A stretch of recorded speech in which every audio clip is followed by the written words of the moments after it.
Hello everyone, my name is Michael, and today I would like to show you some of the Lords of Ravage gameplay. It is a small indie title that I'm working on. It is essentially a reverse dungeon crawler with some roguelite elements. So let's start a new game and see how this game looks.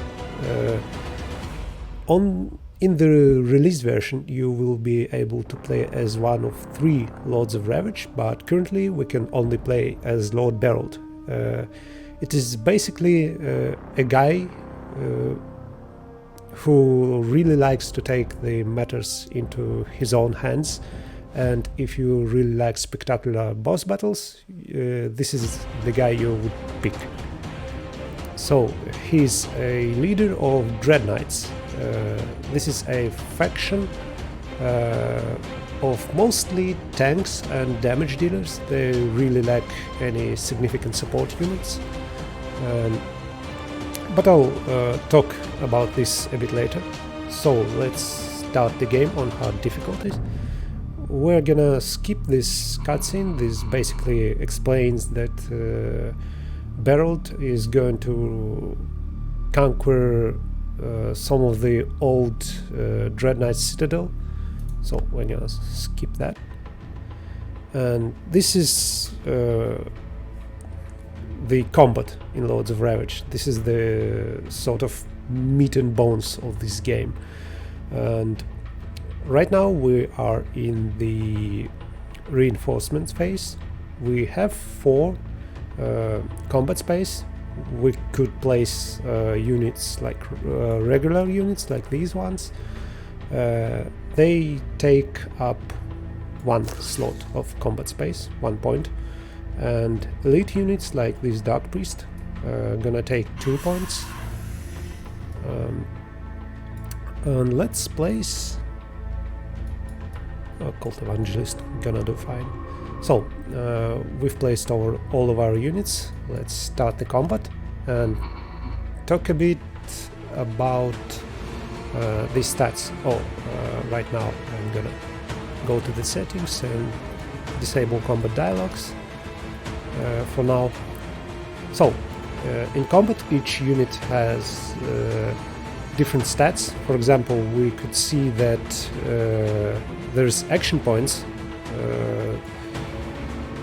Those are spent on different abilities. We can see that Knight Archer has 2 action points, and for example Cult Evangelist has only 1 action point, and Dark Priest over here has 1 action point right now, but he can potentially has up to 2 action points.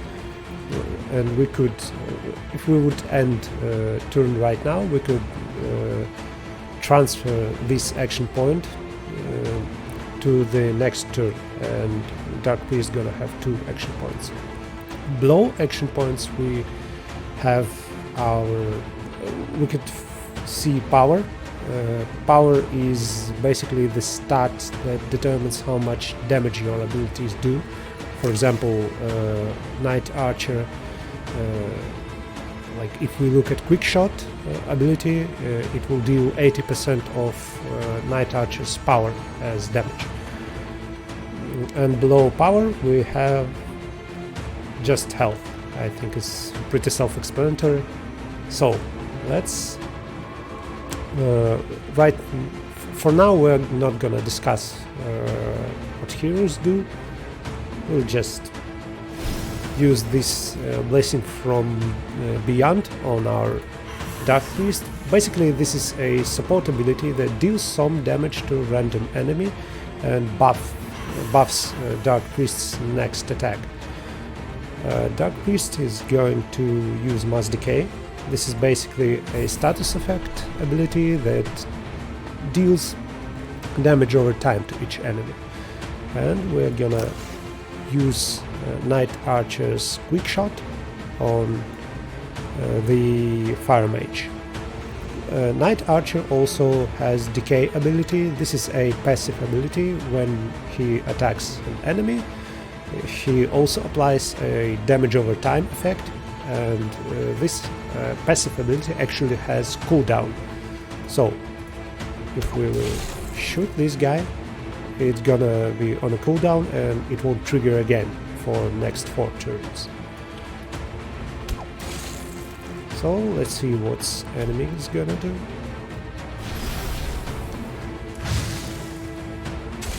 Yeah, basically you can see what enemies are up to. You can see their intent, but you can't see who is their target for their abilities. Another thing to note, that enemies use escalation mechanic. So those are heroes. Heroes use escalation mechanics, soldiers don't. Those are sort of different types of enemies. And if we look at the escalation ability, this is basically can be thought of as a sort of quest, and if enemy is going to finish their escalation, they're gonna to move to next phase and potentially gain some power or unlock some abilities or gain additional action point per turn, stuff like that. And here on top we have our edicts. Those are basically abilities. Those are basically cards. You can think of them as cards because they sort of shuffle after each turn and you draw up to 4 edicts. So we've used one of those edicts that just gave our units a bit of power. We're gonna use Mass Decay again. Knight's Archer gonna continue to focus Fire Mage because Fire Mages are really annoying to deal with. Let's use Blessing from Beyond on the Evangelist. We're gonna end our turn for now.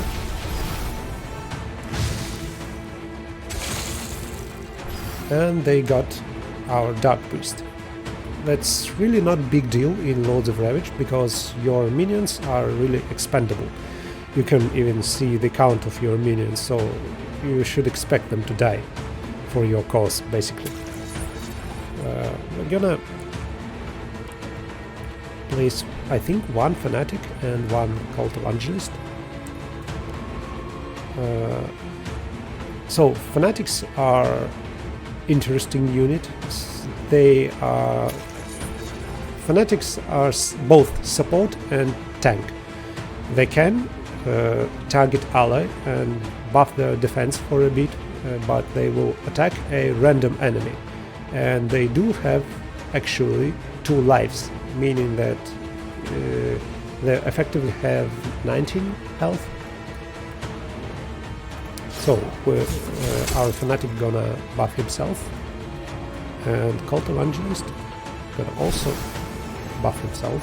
This Cult Evangelist is gonna buff this guy, and we're gonna continue to focus the Fire Mage because Fire Mage is really annoying.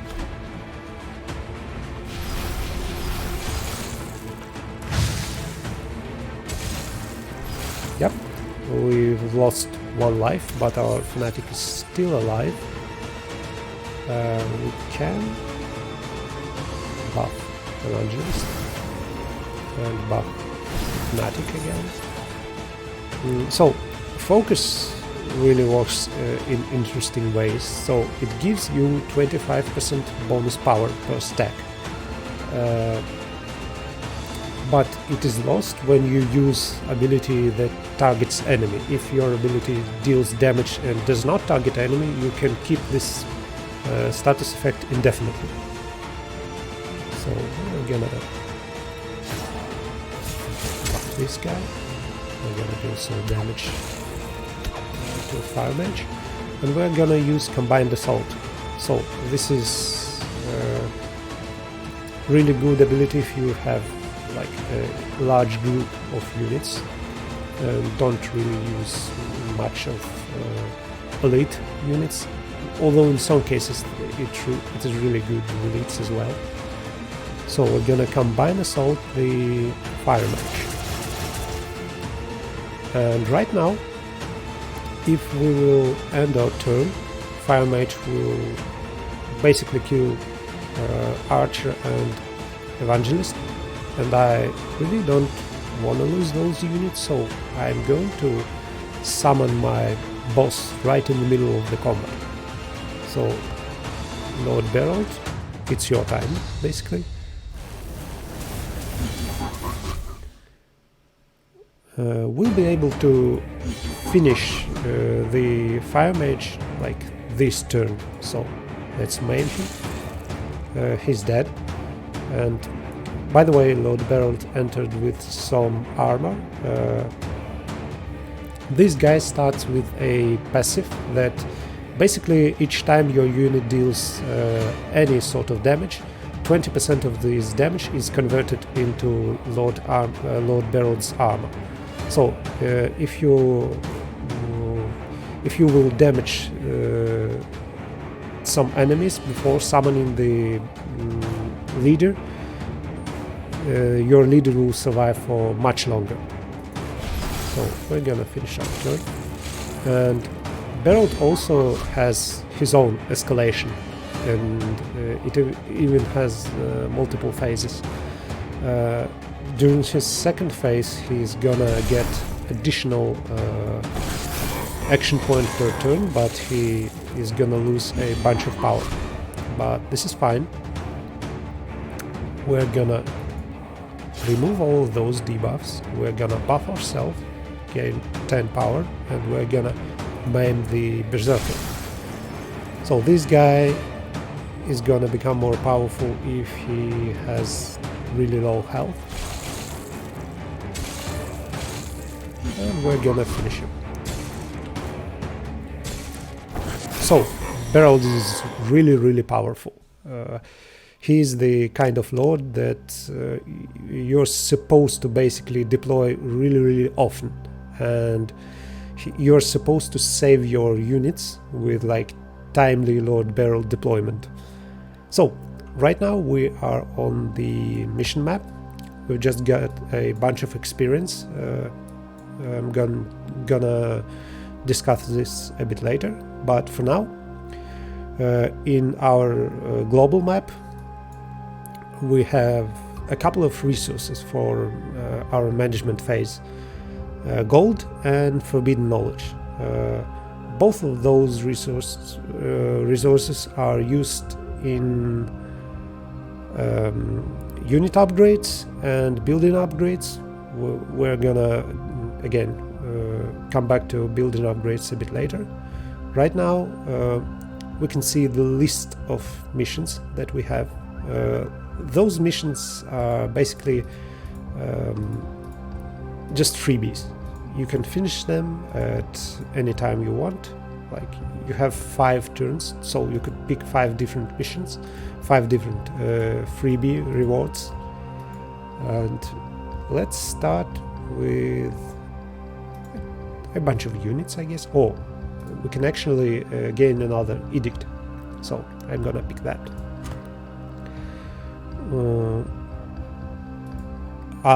By the way, this icon means that this mission is going to disappear after this turn. So if you really would like to have some blackguards, you better be quick about it. We're gonna also grab some gold,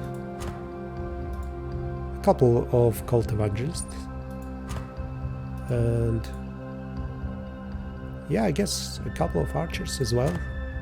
Having a healthy amount of units is really important in Lords of Ravage, because you're gonna lose them quite a lot, especially when you're just learning the game.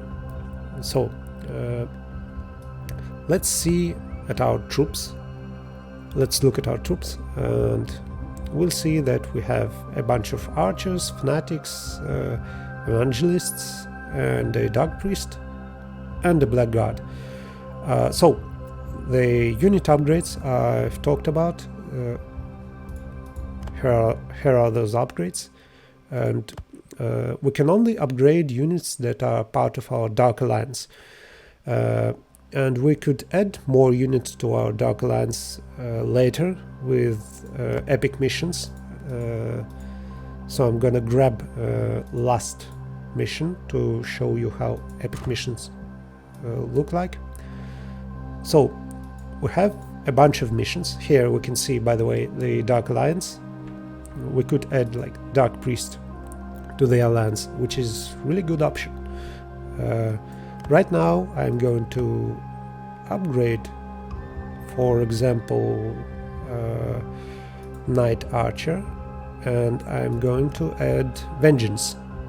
This is a nice ability to have because it triggers each time ally dies, and basically fanatics, because they have extra life, they die twice, so it will trigger 2 times actually.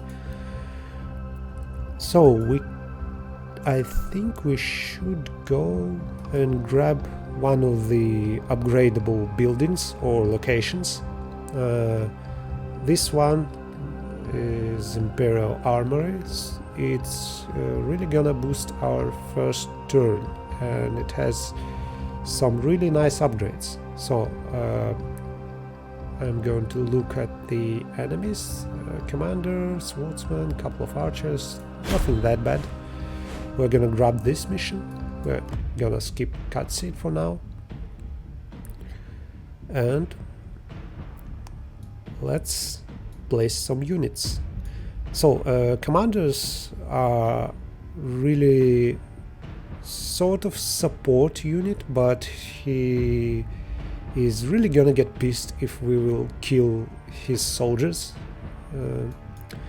As you can see, soldiers lack any escalation, for example, and they're basically 1/3 or half of hero, somewhere in between in terms of their power.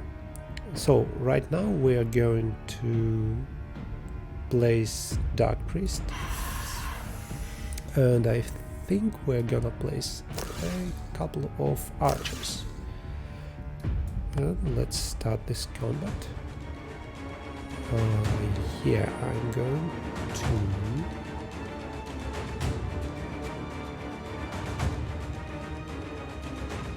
going to use Temper on my Dark Priest to make his mass decay more powerful, because we really need of effect abilities right now. We're going to shoot. Well, we would really like to focus Commander because he's really annoying. He's a really good support unit, a support hero. So I would like to get rid of him as soon as possible. Yeah, as you see, he can buff his allies and his soldiers start to deal really huge amount of damage. We're going to focus on Commander, and what I really want to do is to add a couple of action points. It dealt like 50 damage to Dark Priest, but that's fine. It's not like he's gonna survive this battle anyway, so let him just die and be useful while he lived. Like, he served his purpose. Yeah, right now we can see the retaliation ability triggering. Oh, Vengeance. It's called Vengeance. So, we're gonna replace some of our losses, and we're just gonna keep busting this guy.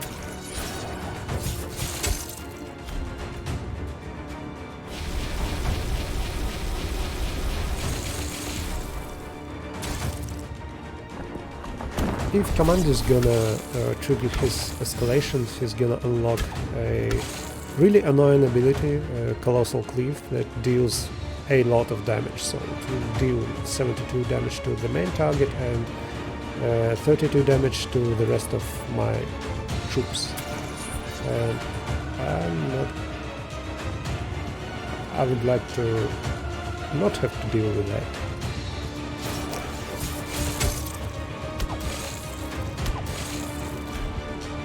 So let's end our turn.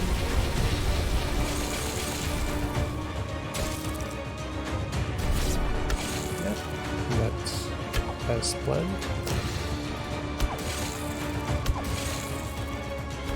Yeah, I think we won't deploy the barrel this time, on this combat at least, because this is combat 1 out of 3.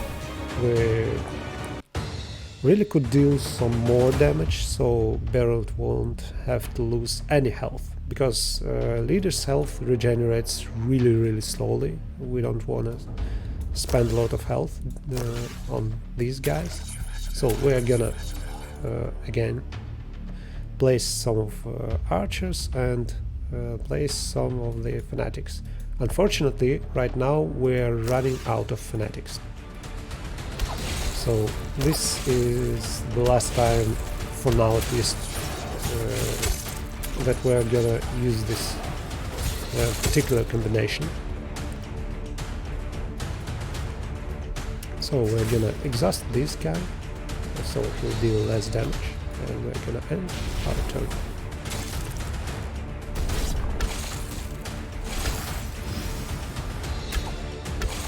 Well, we've lost one of the fanatics, no big deal. So right now, because enemy died during their turn, they won't trigger reinforcements, so we're going to have to end our turn. So now they have reinforcements, and now we can finish them pretty easily.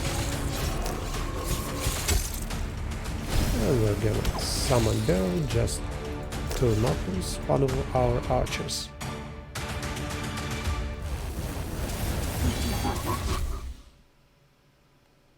And we're just gonna maim this guy and call it a day.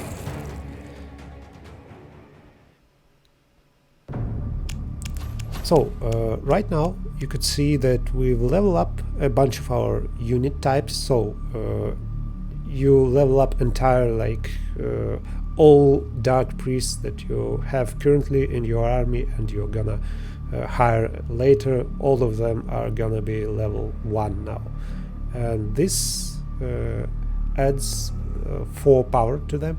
Like each unit has their own level up bonuses. Some of them are really beneficial, while others are not that good. So that's something to keep in mind. Oh, and also when you lose a unit, you also gain experience. You gain experience by deploying a unit and losing units. So it kind of feels okay to lose units, because they are disposable and you will gain experience from units dying on the battlefield. So let's hire another fanatic, because this is another benefit of having a Dark Alliance. You can hire like up to 2 of Dark Alliance units. So we're gonna also upgrade our armory. So now first time, if non-lead follower dies, leader applies a small damage over time on enemy. So this is going to be useful. We're gonna grab Dark Priests, those are really good. And another Dark Priest. We could also grab an Edict, I guess. Yeah, this is gonna be okay.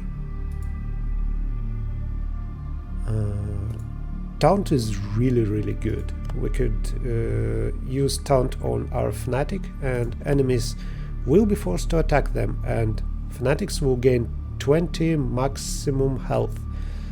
But since they have 2 lives, it's gonna be 40 like effective health bonus.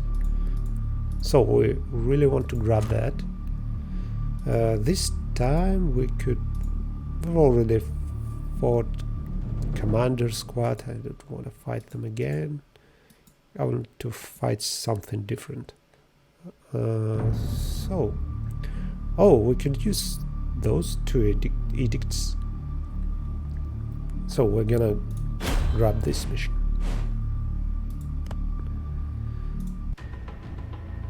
So, right now we're going to fight Druid and a couple of soldiers. So, this guy, Swordsman, he's kind of tank, but he can also reduce the damage allies take. And this is Battle Mage. He's really good at dealing with the isolated units. Like if you have, for example, this guy in front line, he will deal extra damage to him, and even if you have someone behind him, it's not gonna work. You have to be in one rank with the other unit. So this time we... what pisses this guy off? Positive effects. So we are fine with that because we don't really use positive effects that much. So let's put a couple of archers, I guess, or we could actually use Dark Priest and a couple of evangelists. Yeah, we should really use Temple. I think we're gonna have some extra power this way. We're gonna mass decay everyone again. We also like to add focus to our guys, even though this is a positive effect and it really pisses the Druid off. So he's already halfway escalated. We're gonna use this anyway because this will help us to deal with these guys. Yeah, we lost our Dark Priest, no big deal. We have an hour one. So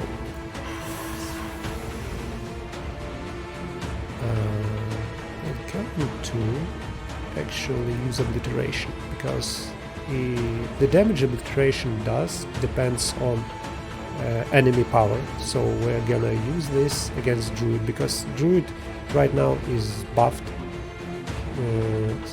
Why not use this against him? And we can use Twisted Agility on our Dark Priest, so Dark Priest could apply a bunch of debuffs again.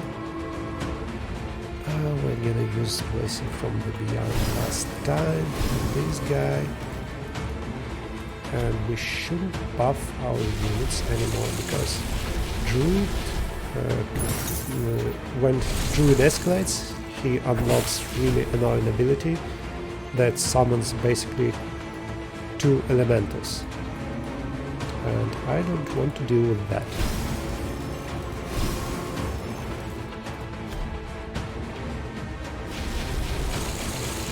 Yeah, right now status effects deal really lots of damage. Oh yeah, we survived that too. So, extra status damage, status effects damage.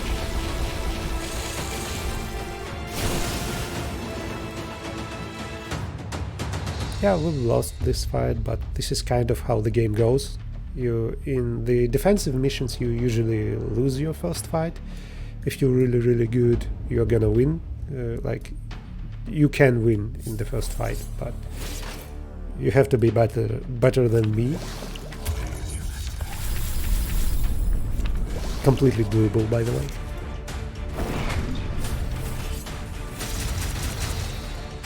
And there is only... Oh, I've actually triggered his escalation. That's not that good.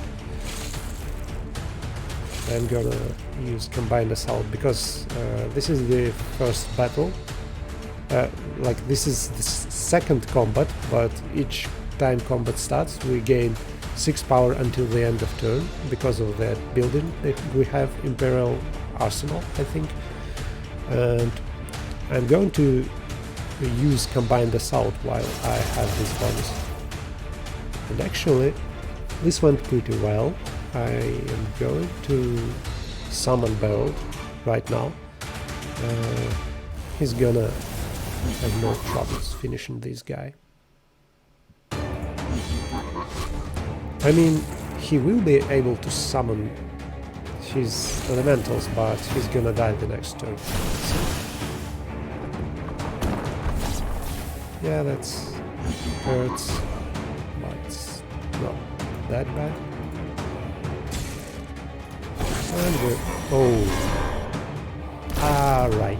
This guy defended the druid, and the druid survived because he has this protect skill. So, slight miscalculation on my part. We're gonna be fine anyway. So let's do this swordsman, and we won.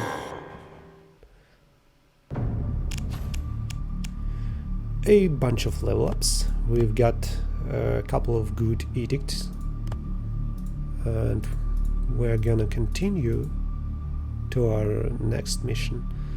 So right now, I don't know, I think I should show off some more upgrades. So I'm going to grab the forbidden knowledge, or gold. I'm gonna grab gold. Now we have 28 forbidden knowledge, gonna grab that, and gonna grab extra forbidden knowledge, and we can upgrade our fanatic. So we could really buff his health, which is gonna be huge, or we could cleanse our allies, which will not only remove negative status effects but also will add 2 power, which doesn't sound like much, but in some cases this is really good, because it stacks with other buffs that increase power. So we're going to upgrade our fanatic with witness. He's gonna be really tanky. We'll try to play our combo again with knight, archer and fanatic if we'll find actually a fight that's gonna be suitable for this combo, because in a lot of fights you can have enemies that counter your strategy, kind of. So we're gonna pick a fight that's not too horrible for us. Oh, we could fight a squad of soldiers. Why not?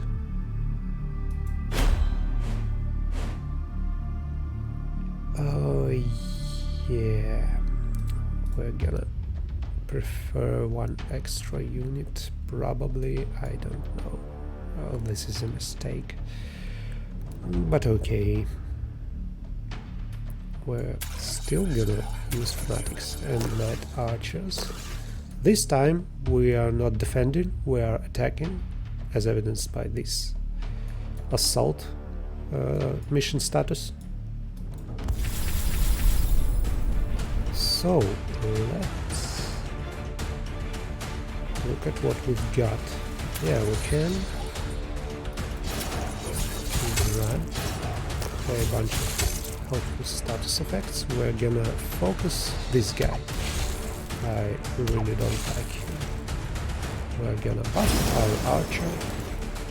We're gonna quick shot this mage again.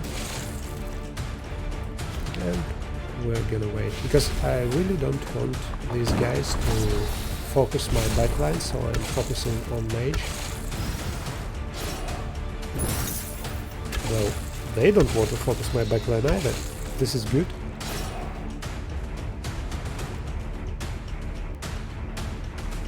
I can put this guy over there. He has AoE attack. We're gonna buff this guy. So now he really has a lot of health to work with. And our game plan would be to lose as much units as we can, so the archers will deal a lot of damage.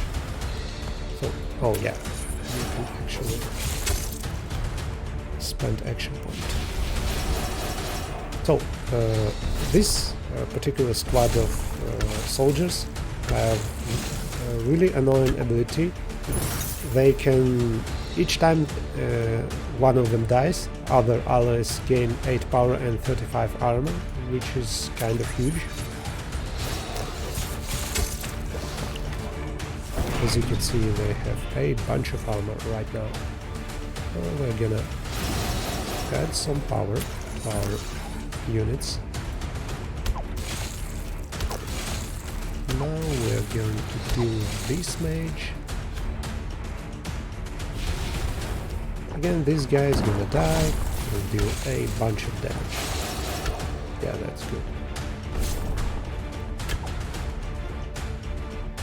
As long as they don't really deal any damage to our archers, we're gonna be fine, I think. But the unit's power is getting a bit out of control right now. Like, soldiers aren't supposed to generally have 50 power, but this mechanic, like this passive ability, comes into play.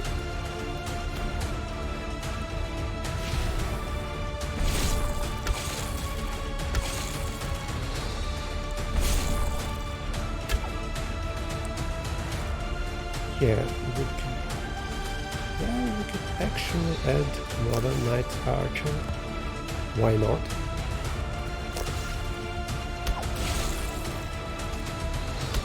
This guy's dead. And now I'd like to deal with this guy.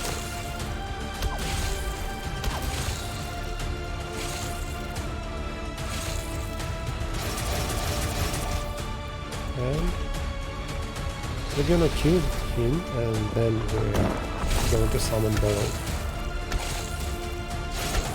Oh, that's actually really good. We've got the kill before he could even make his turn.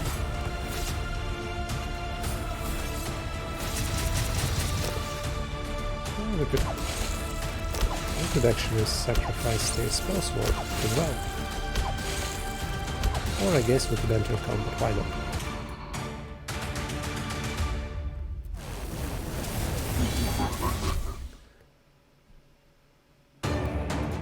So, we're gonna use Savagery to gain some defense, because we're not gonna really kill him.